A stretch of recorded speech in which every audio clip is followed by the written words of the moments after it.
Welcome back to Criminal Diesel here in the dead middle of winter. It is the beginning of February. I got a really crazy surprise for you guys behind that door. I did need another truck, but I need another one for practical everyday use.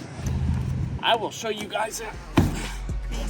Oh, it's frozen right now. It snowed last night. I'm coming, my baby. Forget a crocodile burger, my baby. Show you a lick, now you working, my baby. You fuck on me and feel personal, baby. Trust me, it's coming full circle, my baby. The dash in the bands is virtual, baby. You seeing 3D off a perky, my baby. Seeing HD off the Tusi, my baby. 31 gang get spooky, my baby. How can I worry about blocking with buttons when niggas is out here and Glockies is busting? How can I not be the topic discussion when niggas got rich off of dropping my goodie? How do you even be rocking with Buddy? The pictures I seen, I'm like, damn, he got lucky. Alright, so here she is. This is 2000, my brand new 2013 Dodge Ram. Well, I guess Ram 2500 Laramie. It's got the beige and brown interior, a mega cab. The beige and brown interior for a Laramie diesel is actually pretty. I wouldn't say it's rare, but it's not very common. It's usually the black interior. The truck is Delmonico red with silver trim. It still has the grandpa package on it, okay? This is a 2-owner, well, I'm the 3rd owner. The last owner had it for most of its life, all but 1 year. All he did was carry his camper with it. So this thing is extremely clean. It's only got 58,000 miles on it. I actually bought it with 57,000 on it. Like everything else, we have major plans for this truck, but this thing is definitely on the brink of getting its life changed. We want to turn this into an ultimate tow rig. Especially for hauling DeVille. We're not getting rid of DeVille. We're not getting rid of my black truck. We're not getting rid of any trucks. This is just an addition to the fleet that we're gonna put to work, and this thing's actually gonna do some hauling for us.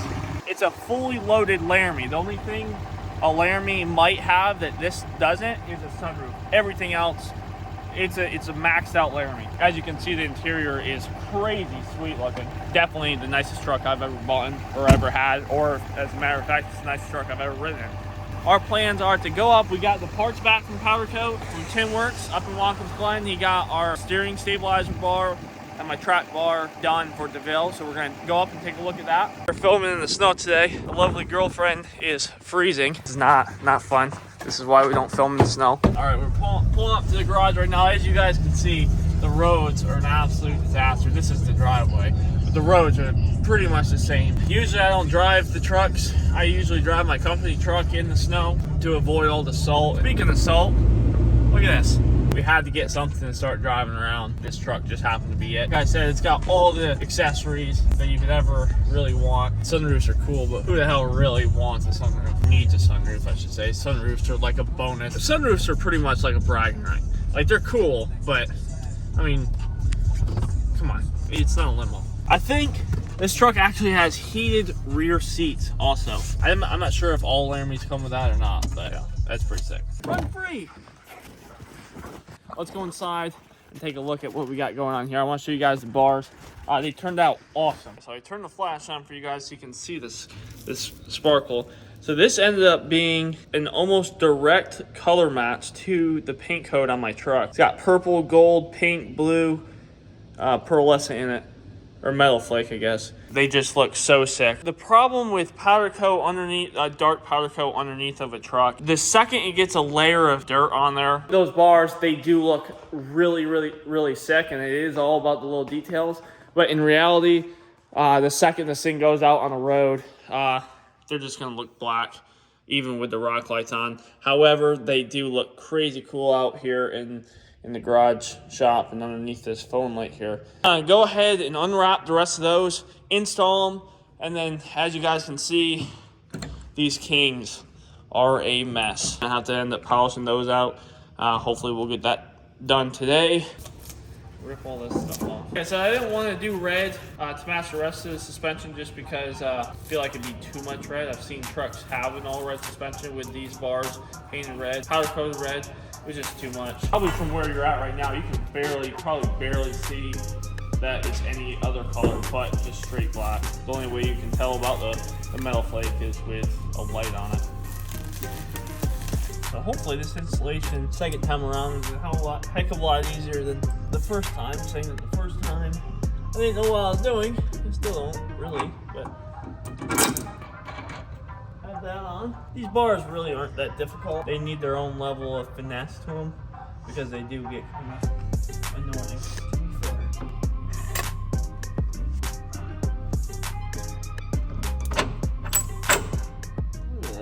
So watch yourself. This bar has to come up and around. Not really sure why that isn't lined up because that hasn't changed at all. Have the wheels moved? That should line up. The wheels moved over there? Why would they have moved? I don't know. That's what I'm wondering. This wheel must have moved somehow.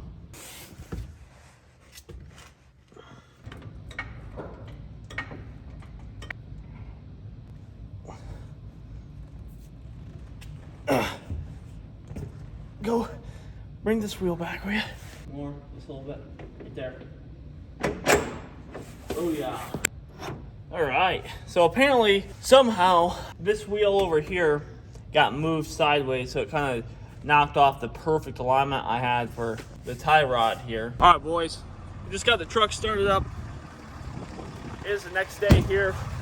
Our camera cut out. So the bars are completely taken care of. The goal for today is to get the Kings polished completely. Hopefully that goes smooth. They got the decals on there. Hopefully we don't have to remove the decals to polish them. Otherwise it's going to go to the show without King decals on the front two shock stabilizers. So anyway, we're going to take a brand new truck. You guys can see this thing is an absolute disaster. All the salt up in there on the brand new looking frame. It truly is a disaster. But anyway, that's kind of what I bought it for, so unfortunately, that's its job now. Anyway, we got Cash in here weighing, getting warmed up. You can see him just hanging out. He should not be up in the front seat. You should not be up here.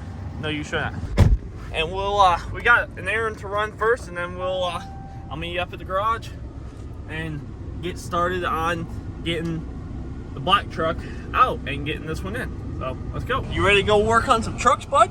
Huh? Like I said yesterday, I didn't really explain too well, but this is easily by far the nicest truck I've ever driven, or owned for that matter. The brown and beige going together.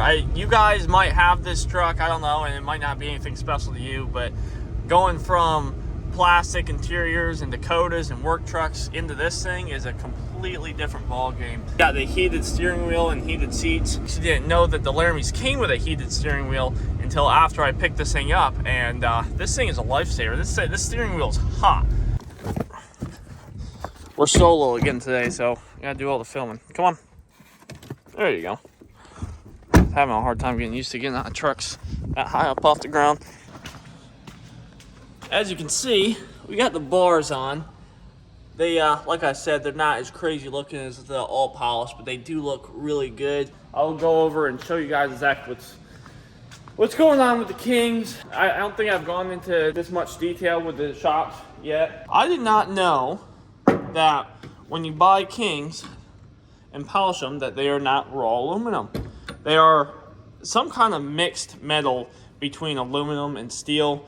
For whatever reason, you think being the best shocks you can buy to be pure aluminum and the best quality. Apparently not. Clearly saying that it's rusted. Now it didn't rust all the way through because, like I said, I did put a coating on it and see where it did rust and where the moisture sat. So we gotta clean these up, and then instead of using that shark hide stuff that I showed you guys last time, I'm gonna be using this Everbright. This stuff has done me pretty good in the past. I used it on my Fox shocks, 2 or 3 years ago now, and that worked out really well. The shock stayed polished. I tried this stuff because I wanted to see how well it did, because this is more like a clear paint rather than the shark hide stuff that I used, which was pretty much just like a layer. It was pretty much just a film of clear protecting it.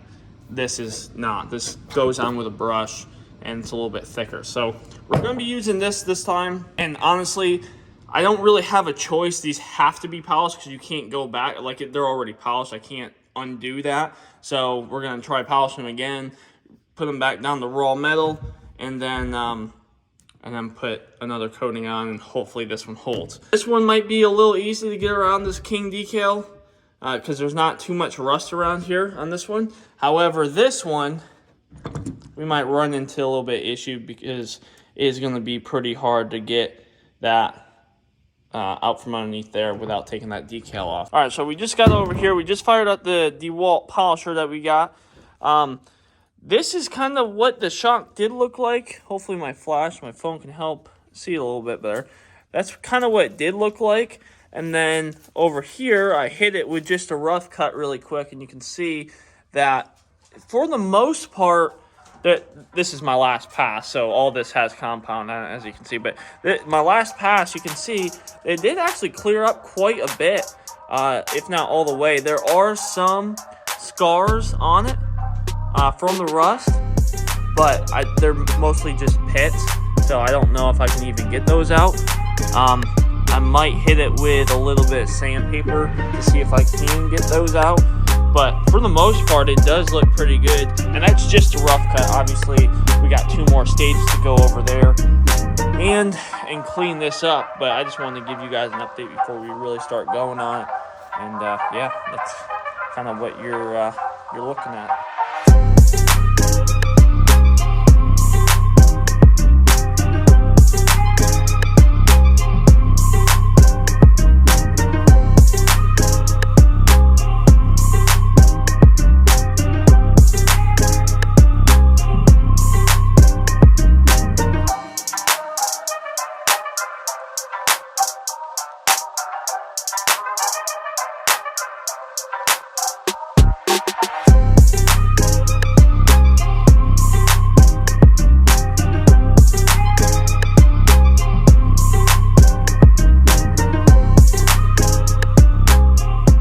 As we got the first shock done, we do have some great news that it does look dang near brand new again.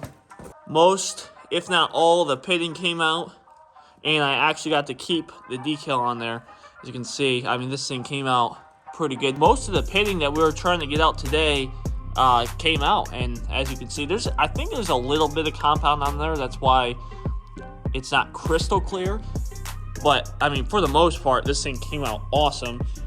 Definitely good enough to put back on the truck for now. Like I said, I was actually kind of worried about if that was going to completely fix the problem, or just if we were going to have to take that step just to get it decent and then move forward in the future after the show and everything, like later this summer. I know that's not 100%, but it's like, I would say the clarity is 90 to 95% on that. It's pretty good. Like I said, there's a little bit of compound still on there, so you guys saw a little bit of blur. And if you didn't know, we are polishing all this in unheated garage in 20 degrees. So, not the best. It's not the most ideal scenario. So I'm gonna call that good for now, and then I'll get the other one going and get them thrown back on the truck.